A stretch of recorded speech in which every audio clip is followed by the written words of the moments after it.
Zona de Debate conversando con el ingeniero geólogo Osiris de León. De nuestro departamento de prensa, Fran Pacheco nos tiene una pregunta. Bien. Ingeniero, usted dijo unas palabras que me llamaron bastante la atención ahorita, y es un término que se ha acuñado a partir de este gobierno, del inicio de este gobierno, o de estos gobiernos en 2012. Plantas de aguas de tratamiento, plantas de aguas de tratamiento residuales, que se construye en la Nueva Barquita. Se construyó uno, usted fue de los evaluadores de la purificación de esta agua, pero también en Domingo Sabio. Pero también 50 centros diagnósticos de atención primaria que está inaugurando el gobierno tienen plantas de tratamiento de aguas residuales, y eso es un tema que no se había hablado en República Dominicana, que no se trataba. ¿De qué se tratan estas plantas de tratamiento de aguas residuales y de qué manera, si realmente tienen un impacto positivo en el medio ambiente, y cómo pudiéramos verificar eso? Mira, Fran, el tema del saneamiento básico es un tema mucho más importante de lo que nosotros hemos pensado históricamente como sociedad. En todas partes del mundo, sobre todo en los países desarrollados, el agua potable y el saneamiento básico son dos brazos de un mismo cuerpo. Y están articulados en las mismas estructuras con iguales presupuestos. Sin embargo, aquí, nosotros por décadas nos concentramos, César, en construir acueductos, pero no en sistemas de captación, tratamiento y purificación de las aguas residuales. Nosotros siempre entendimos como sociedad que el agua residual era simplemente eso, agua residual, que yo la tiro por la cañada y ya, y salí de ella. Y resulta que la fui acumulando en arroyos, en cañadas, en ríos y en mares, y hemos degradado todo el entorno, en todas partes. Y hasta en el subsuelo. Y hasta en el subsuelo, que es un buen ejemplo, y gracias por recordarlo, porque aquí en Santo Domingo todos nuestros edificios descargan hacia el subsuelo, hacia el agua subterránea. Pero igual pasa en todo el litoral turístico con la hotelería. Todos los hoteles te lo descargan al subsuelo. ¿Qué quiere decir esto, Fran? Mira, nosotros debemos estar conscientes que de cada 100 galones de agua que tú distribuyes en una ciudad a través de los acueductos, cerca de un 75% vuelve al medio ambiente en forma de agua residual. El agua que tú utilizas para bañarte, la que Yumilka utiliza para fregar, la que César Duvernay utiliza para mojar el jardín o para cualquier... Para trapear. Para trapear, sí, termina como agua residual. Ahora bien, lo correcto es que esa agua residual nosotros la tratemos sobre todo porque hay una parte importante de esa agua residual que está muy cargada de forma bacterial. ¿Por qué? Porque los desechos de los seres vivos, sean los animales que tú tienes, una granja de pollo, una granja de cerdo, o nosotros los seres humanos, están muy cargados de bacterias. Mayormente Escherichia coli, lo que le llamamos E. coli. Ahora, esa E. coli va por millones, por las cañadas, por los arroyos. Si tú vas a la cañada de Buenavides, a la cañada del Diablo, a la cañada de Guajimía, te vas a encontrar esa carga bacterial. En la medida, Fran, en que estamos instalando plantas de tratamiento, lo que estamos haciendo es eliminando la carga bacterial y devolviendo el agua al medio ambiente, ahora sin carga bacterial. Fíjate que en ese caso que tú citas de la Nueva Barquita, si tú chequeas, tú vas a ver que la cantidad de coliformes totales a la entrada eran 4 millones. A la salida eran 400. Por tanto, tú eliminaste el 99.9% de la carga bacterial, y quien se beneficia de eso es el medio ambiente y la comunidad. ¿Por qué tú hoy día no te puedes tomar un vaso de agua del río Sama, del Isabela, del Jaina, del Camus, del Yaque del Norte, del Yaque del Sur, del Yuna, de ninguno de los ríos?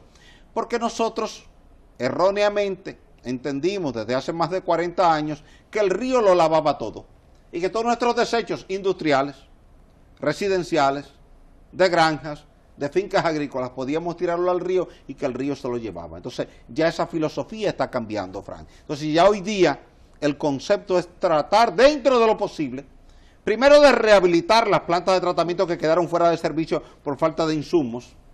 Segundo, construir nuevas plantas de tratamiento, porque el presidente de la República, Danilo Medina, en su discurso de toma de posesión para el periodo 2016-2020, reconoció allí que la mitad de las consultas hospitalarias diarias tienen que ver de manera directa con el uso y consumo de agua contaminada.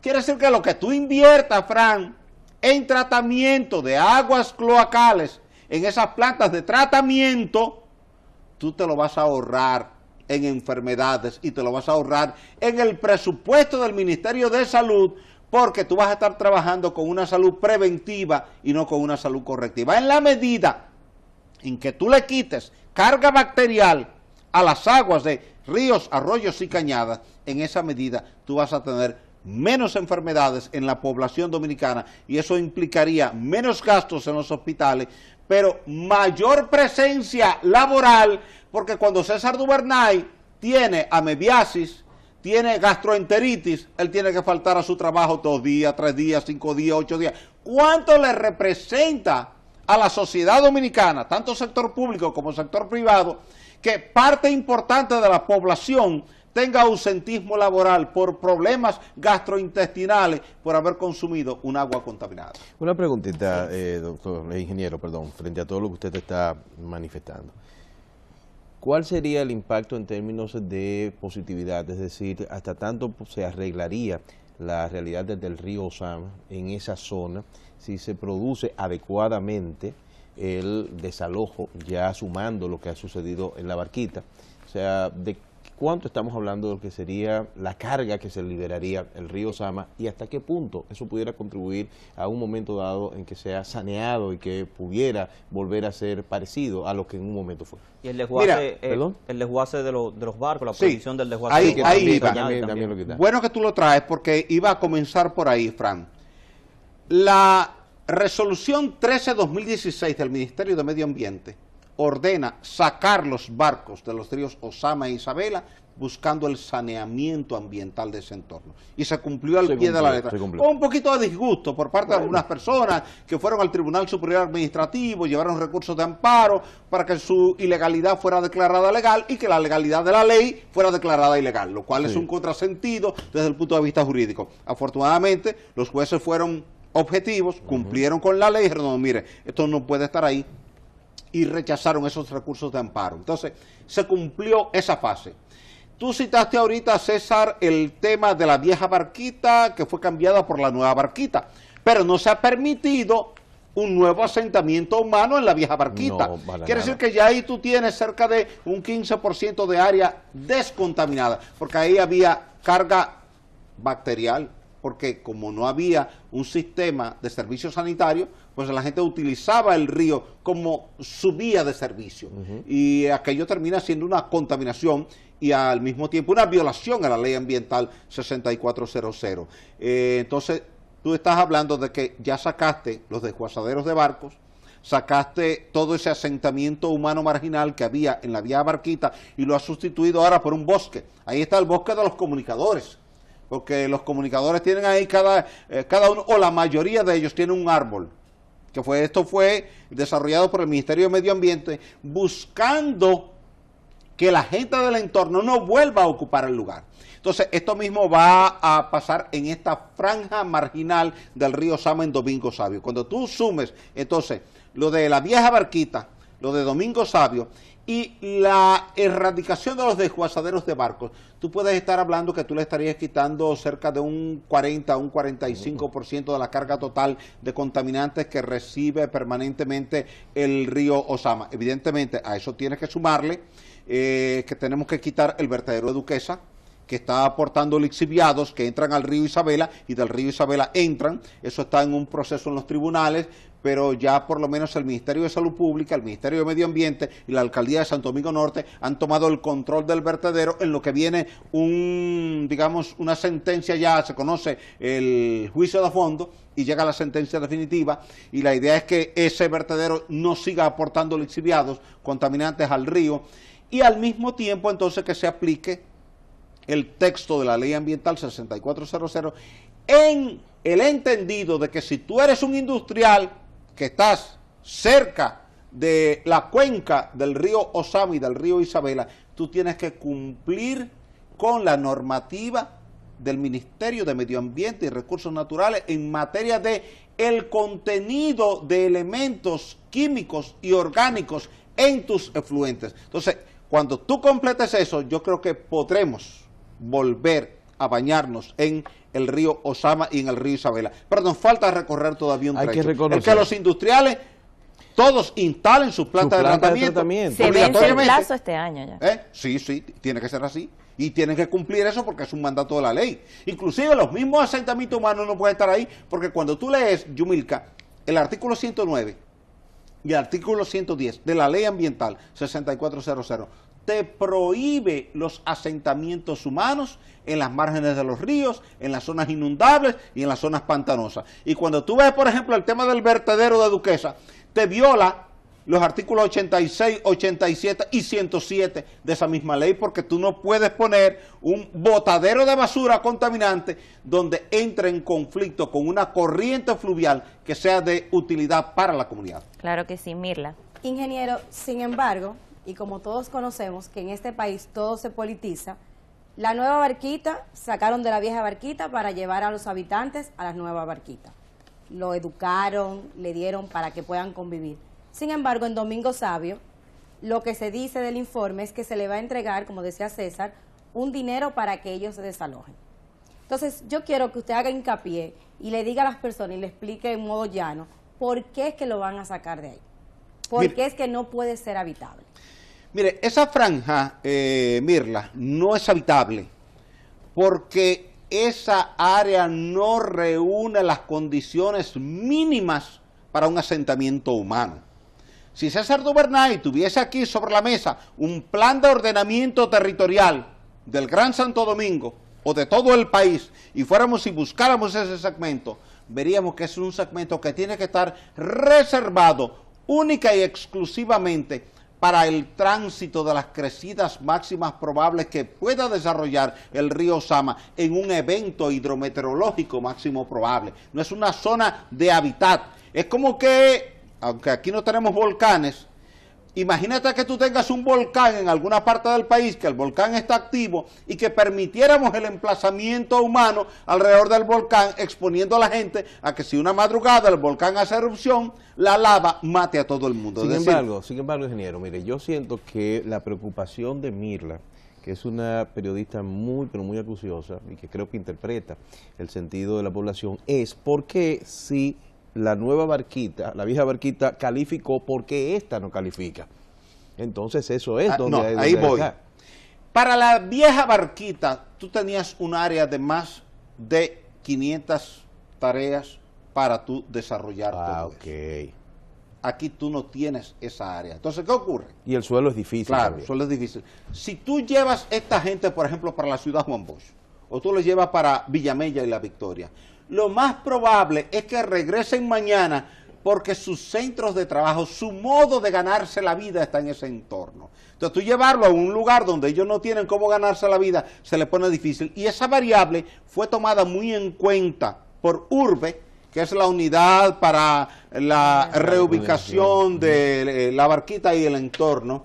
Entonces evaluó eso, es decir, ok, tenemos disponibilidad de terreno como tuvimos para la nueva barquita, allá la tuvimos, pero ahora aquí no tenemos esa disponibilidad de terreno. Y al no tenerlo, entonces lo mejor es tú tratar de ayudar a la gente a que se reubique en algún lugar fuera de esa franja de peligrosidad de alto nivel, para tú proteger la vida de esa gente cuando tú tengas una tormenta o un huracán en mayo, junio, julio, agosto, septiembre próximo. Es decir, se tomó en consideración eso. Primero, la peligrosidad. Ahora, segundo, ¿a dónde los puedo llevar? Yo creo que en la medida en que el Estado Dominicano siga trabajando con un plan maestro de ordenamiento territorial y de asentamientos humanos en lugares no vulnerables, en esa medida se irá dando respuesta gradualmente para toda esa marginalidad, no solamente Domingo Sabio, sino otros sectores que pudieran en el momento actual estar emplazados en esa zona. César Duvernay debe recordar que habían unos decretos emitidos por el presidente Joaquín Balaguer que prohibían la entrada de materiales de construcción a las márgenes del río Osama, porque sabía que esa gente que se emplazaba allí estaba en peligro. Y que Balaguer, que conocía bien las crecidas que hacían los ríos por su edad, la edad que tenía, sabía bien que esa gente podía perder su vida en cualquier momento. Y por eso emitió esos decretos. Y por eso siempre estaba ahí la Marina, lo que hoy día llamamos la Armada, sí, para evitar. la Marina, para evitar que la gente llegara y ocupara esos lugares. No para impedirle que ellos tuvieran un lugar donde vivir, sino para impedirle que estuvieran expuestos a perder su vida con una crecida en un momento determinado. Y aquí gradualmente tenemos que poner en vigencia un plan de ordenamiento territorial nacional que nos evite esos asentamientos humanos en zonas de alta vulnerabilidad, porque entonces eso nos expone a que en un momento determinado la situación se nos salga de control y podamos tener en un evento hidrometeorológico mayor muchas pérdidas de vida, y nadie quiere que eso ocurra. ¿Y por qué no se hizo el estudio antes de anunciar que se iba a hacer un proyecto? Porque las cosas cambiaron a partir de septiembre. Si este programa lo hubiéramos estado haciendo en agosto pasado, quizás no estuviéramos hablando en los términos que lo estamos haciendo ahora. Cuando tú tuviste el huracán Harvey, que te provocó en Houston una lluvia que nunca en su historia la había tenido Houston, en Houston te cayó un cubo de agua de 2 millas de largo por 2 millas de ancho por 2 millas de altura. Los highways, autopistas, como diríamos en castellano, se inundaron hasta arriba. Los barrios se inundaron, las refinerías se inundaron. Entonces, eso despertó el sistema de alerta. Pero cambiaron los parámetros. Cambiaron los parámetros. En Puerto Rico nadie... Y la FEMA entonces estableció una serie de regulaciones que no estaban. En Puerto Rico las cosas cambiaron de septiembre para acá. En Dominica las cosas cambiaron de septiembre para acá. En Barbuda las cosas cambiaron de septiembre para acá. En San Martín, a San Martín tuvimos que mandar aviones a ayudar, y comida, y agua, porque no había. En la parte norte de Cuba las cosas cambiaron por completo. Quiere decir que septiembre ha marcado un antes y un después. Entonces, ha sido después de esta situación dramática que hemos vivido en la región del Caribe en septiembre pasado, con 3 huracanes que comenzaron como tormenta. Imagínate tú, Mirla, que el huracán Irma hubiera tocado territorio dominicano, o que el huracán María hubiese tocado territorio dominicano, que en lugar de irse uno a 80 kilómetros al este de Punta Cana y Bávaro y el otro a 120 kilómetros al este de Punta Cana y Bávaro, hubiese atravesado el territorio como pasó con el huracán George, 22 de septiembre del 98. Todas esas viviendas que están ahí se hubieran ido, todas sin excepción. Entonces ahí es que hemos visto que, si bien es cierto que tuvimos la suerte y la fortuna de que estos huracanes no tocaran territorio dominicano, no siempre vamos a tener esa misma suerte. Claro. Y que entonces debemos prever en lugar de lamentar. Y que lo que debemos hacer es comenzar a desocupar esa franja marginal para garantizar que eso sea un parque ecológico fluvial donde no haya asentamiento humano de peligro y que la gente pueda dormir tranquila, y los funcionarios de la administración pública, sobre todo los que trabajan en los organismos de socorro, también puedan dormir tranquilos cuando hay un fenómeno meteorológico extremo, conscientes de que la gente está emplazada en lugar seguro y no en esos lugares de altísima vulnerabilidad.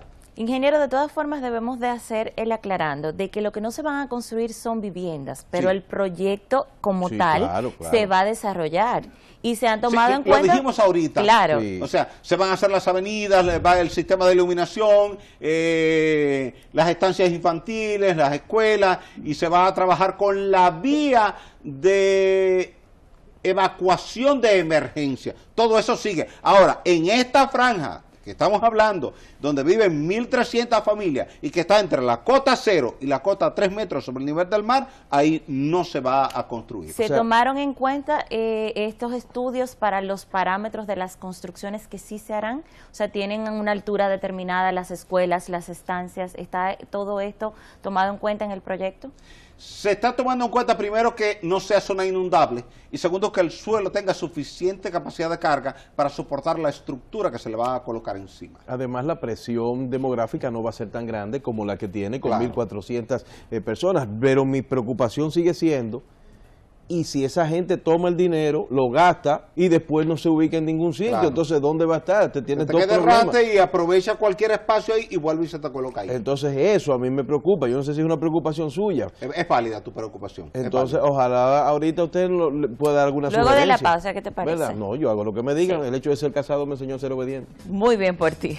Nosotros vamos a una pausa, señores, y regresamos con más de esta interesantísima conversación con el ingeniero Osiris de León.